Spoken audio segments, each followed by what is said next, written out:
Hello everybody, welcome back to another puzzle. We're at puzzle number 6 of 150. Let's take a look at what we have to do today. Day 6, probably a fire hazard. Because your neighbors keep defeating you in the holiday house decorating contest year after year, you've decided to deploy 1 million lights in a 1000 by 1000 grid. Furthermore, because you've been especially nice this year, Santa has mailed you instructions on how to display the ideal lighting configuration. Lights in your grid are numbered from 0 to 999 in each direction. The lights at each corner are at 0.0, 0.99, 99, 99 and 99.0. Lots of nines. The instructions include whether to turn on, turn off or toggle various inclusive ranges given as coordinate pairs.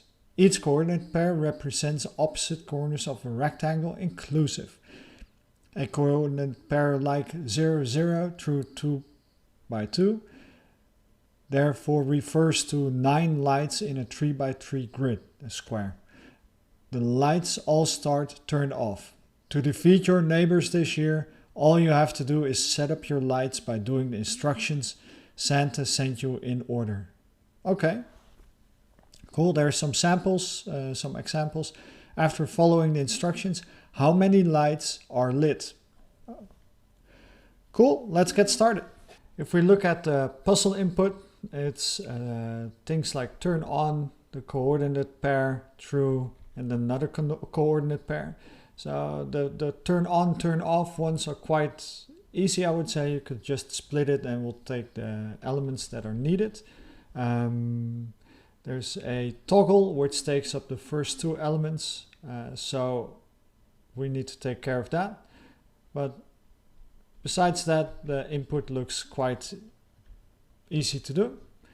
The first thing that comes to mind is to take each line of the input and then transform that into a instruction class object that we can pass through a light field thingy.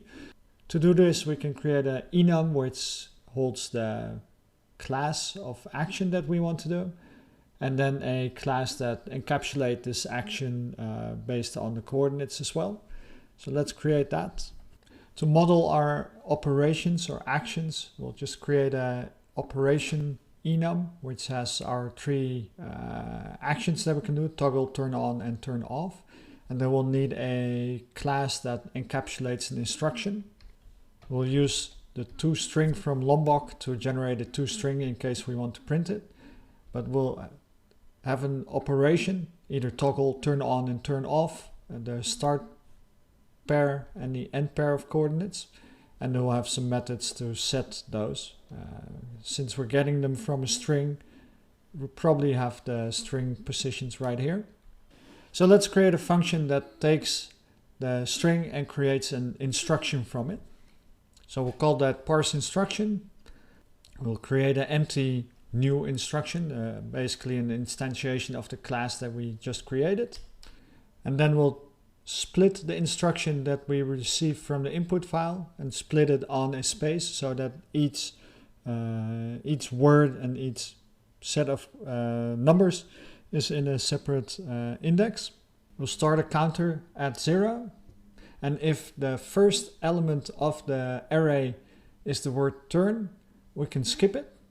From there we can either have on, off or toggle, and then we can keep the instructions the same for every operation. So we'll skip the word turn by just incrementing the counter. And then we'll create a switch statement which takes the position that we're at, which either can be on, off or toggle. And then based on what is in the index, it will set the operation of the step to that certain operation, on, off or toggle, which is awesome. And then we'll increment the counter to keep track of our position. And then we have the coordinate pairs. They're still strings, so we'll split those and pass them on to the set start and set end.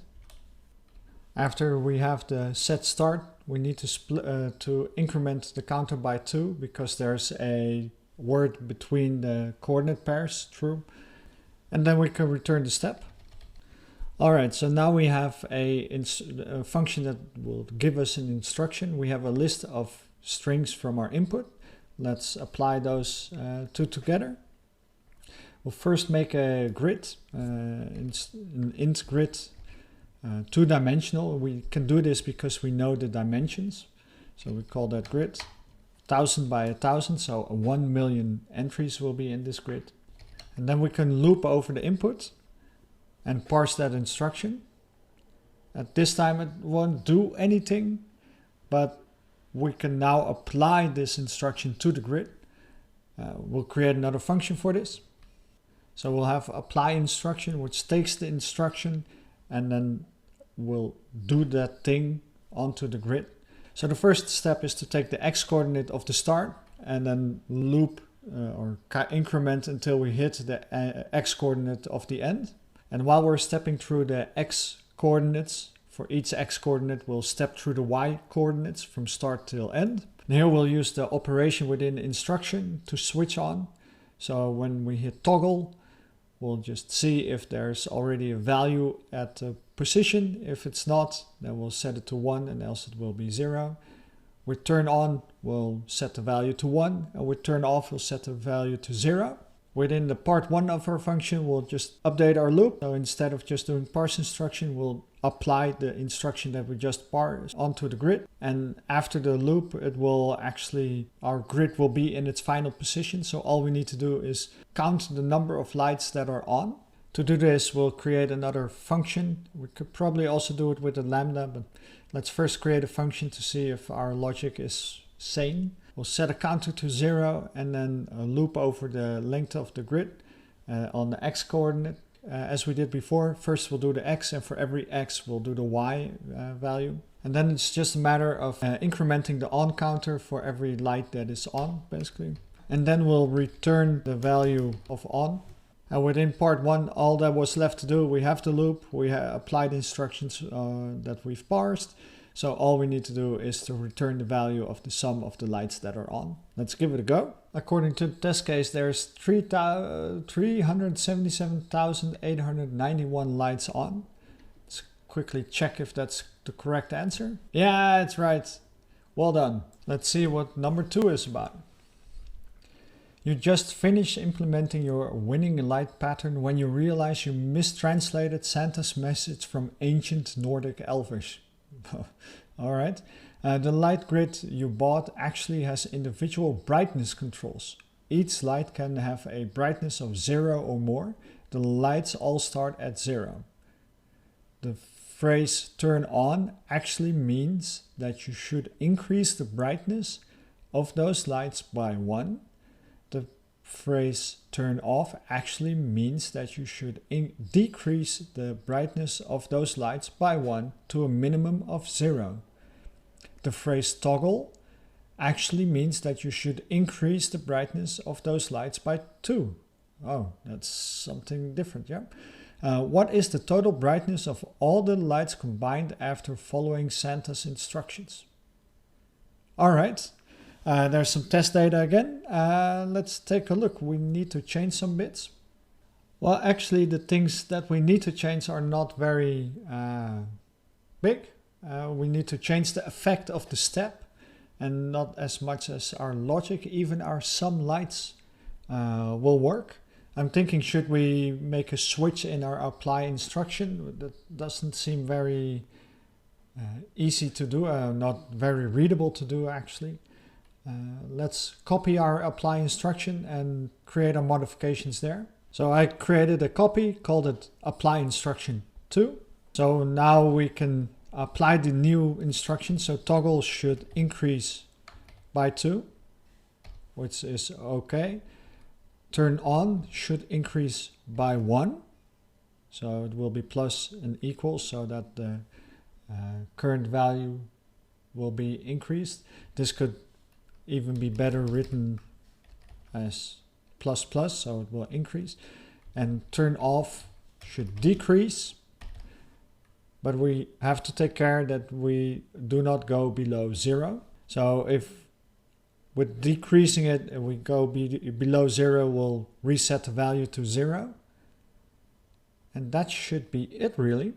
Let's update our runner itself. We can take the same logic here.